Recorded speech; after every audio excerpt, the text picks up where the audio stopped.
పగిలే రాళ్ళని పునాది చేసి ఎదగాలని, తరిమే వాళ్ళని హితులుగా తలచి ముందుకెళ్ళాలని,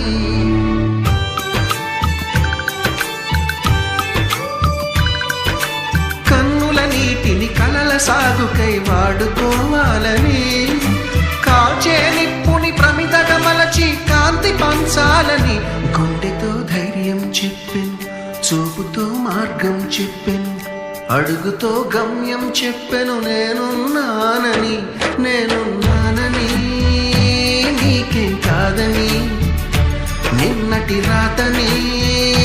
మార్చేస్తానని.